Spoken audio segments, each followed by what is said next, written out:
Chris, good morning. Good to be with you. Sir, let's talk about your address before the National Rifle Association. You just heard in the news update here with Nicolo say that they're going to be in town, and you, the president, and the vice president will be talking to them. What's your message? Well, I'm looking forward to being there with liberty lovers from across Texas and across the country, and we will certainly be welcoming everyone at the NRA convention to Texas and to Dallas. And my message is going to be simple. It is going to be thanking them for fighting to defend the Constitution and the Bill of Rights. The Second Amendment is a fundamental liberty protected in the Bill of Rights. And you know, every time there is a tragic shooting, we see Democrats and we see the mainstream media hand in hand hysterically pushing for the wrong solutions. All of us want to see these crimes stopped. But what most Texans understand is the way you stop crimes is you go after violent criminals, you go after the felons, you go after the fugitives, you go after the bad guys. You put them in jail, you take the guns out of their hand, you stop them from committing murders. What doesn't work is trying to restrict the Second Amendment rights of law-abiding citizens. Liberals have the exact opposite reaction. When they see a shooting, they don't propose things to go after the criminals. They don't propose targeting the criminals. What they propose instead is let's restrict the rights of those who follow the law. Let's restrict their constitutional rights. That's not correct. And the latest liberal strategy, the latest media strategy is to try to demonize the NRA because the NRA has millions of members. I'm proud to be a life member of the NRA. Millions of members who stand up to protect our constitutional rights. The media has started treating it like the scarlet letter, something because it offends their liberal sensibility that they want to demonize the NRA. And so I'm proud to stand with Texans. I'm proud to stand with liberty lovers and fight to defend our fundamental constitutional rights. Well, look forward to hearing the speech in toto when you speak to the NRA coming in tomorrow is when they're coming into town. Look, let's pivot to what's happening on the federal stage, if you will. This administration focused very much, the Trump administration, on trade, and you've been focused on this renegotiation of NAFTA. Let me ask you, what are your must-haves as the president works toward a renegotiation, a reworking of NAFTA? Well, I'll tell you, the most frequent concern I hear from Texas business leaders, from farmers, from ranchers across the state, is concern about what's going to happen on trade and how it's going to impact the Texas economy. My view on NAFTA renegotiation is that it could be a good thing or it could be a bad thing. If NAFTA renegotiation is used to further expand our access to the Mexican markets, to the Canadian markets, to increase international trade, that'll be a good thing. That'll be a good thing for Texas and a good thing for the country. If, on the other hand, NAFTA renegotiation is used as a vehicle to erect barriers to the American markets and to shut down trade, that would be a bad thing, a very bad thing for Texas and a bad thing across the country. 2.2 million jobs in Texas depend on international trade. And at this point, I don't know which direction the administration is going to go. There are voices within the Trump administration on both sides of that.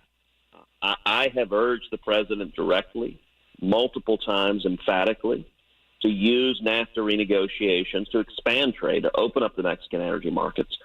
And I think that's actually the greatest opportunity for NAFTA renegotiation is energy. There are vast oil and gas resources in Mexico. They're not being adequately developed because of the legal and political situation there. Yeah. Mexico is quite open to codifying that NAFTA. If we open that up, that'll produce thousands of high-paying jobs in Mexico, and naturally the place they'll turn for the expertise to develop that oil and gas is Texas. That'll produce thousands of high-paying jobs here. That's a win-win for everybody. Our conservative Senator Ted Cruz joining us now on the Chris Salcedo Show here on News Talk 820 WBAP. The Iran nuke deal, if I can pivot, there is a trade component to this as well. Because to give folks the brief history, George W. Bush convinced the Europeans to basically do a deal against their economic interests to impose sanctions. And just as those sanctions, and you know the history, as soon as they started to bite, Barack Obama unilaterally let his foot off the throat of the Iranians and didn't even get anything for it. That means all of the Europeans sacrificed for nothing. how does Donald Trump, if we're going to back out of this Iranian deal, how does he convince the Europeans to once again join America and trust us again that we're going to follow through on the mission this time? Well, you're right that one of the most damaging legacies of the Obama administration is that he systematically and deliberately unraveled the international consensus in favor of sanctions against Iran. And you now have much of Europe that wants to make money in Iran. And their focus is we want to be able to sell airplanes. We want to be able to sell goods and services. We want to make money. And the security concerns, Obama convinced them that those were not paramount. I will say I do think the terrain shifted dramatically this week. This week, as you know, Israeli Prime Minister Benjamin Netanyahu gave an extraordinary speech on Monday. It's a speech unlike any, I think, ever given by a head of state.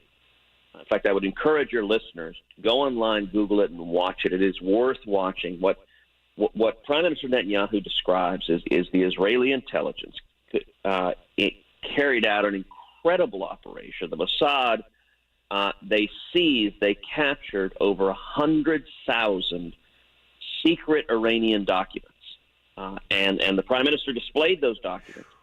And the documents demonstrate that Iran has been lying for 2 decades. For 2 decades has had a clandestine program trying to develop nuclear weapons. And that the entire Iranian nuclear deal that President Obama advanced was based on a mountain of lies. The only conclusion at the end of watching Prime Minister Netanyahu's presentation, and he pulls one after the other, original Iranian document, original Iranian photographs, original Iranian videos of their scientists working to develop nuclear weapons, directly contrary to everything Iran said throughout the deal. The only course I believe available to the president going forward is to withdraw immediately from this deal and then to work to urge our allies to do the same. That they may be reluctant. It may take them some time. But one important thing to remember, whether or not our allies come along on day one, when sanctions began against Iran, they started out as unilateral American sanctions. Unilateral American sanctions can have a crushing impact because let's say you're a French business or a German business. If you're making a choice between doing business with America, having access to the American capital markets, or doing business with Iran, very few are going to choose Iran over America. And so whether or not France and Germany go along, American sanctions can be crippling, and that's what we should reimpose.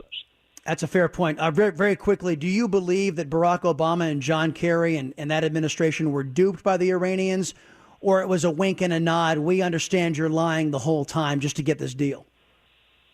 I think it's much more the latter. And one point I've made a number of times. This deal is so staggeringly bad. It is not that Obama and Kerry were such terrible negotiators. The problem was the inevitable outcome of this Obama-Iran deal is that Iran acquires nuclear weapons. It's setting it up to be the next North Korea, except in this case led by religious fanatics who glorify death and suicide. The reason the deal is so staggeringly bad is that Barack Obama and John Kerry are perfectly okay with Iran having nuclear weapons. In 2009, the first year of Obama's presidency, he flew to Egypt, to Cairo University, gave a speech saying that Iran has a right, and he used the word right, to nuclear technology. Chris, what utter and complete nonsense. I agree. I've read the Declaration of Independence. I recall our unalienable rights to life, liberty, and the pursuit of happiness. I don't recall possession of thermonuclear weapons as being amongst those. And when you have a lunatic religious fanatic who chants death to America, death to Israel, and is pledging to murder us, no, they don't have a right to nuclear technology. They should never have a nuclear weapon. And what I have urged the president to do is for us to make absolutely clear under no circumstances will the Ayatollah Khamenei ever be allowed to get a nuclear weapon. Obama was fine with his having a nuclear weapon. It's why the deal was structured the way it was, because they knew it results in their getting a nuclear weapon. That, I believe, is the single greatest national security threat facing this country. Sir, appreciate it. Thank you very much.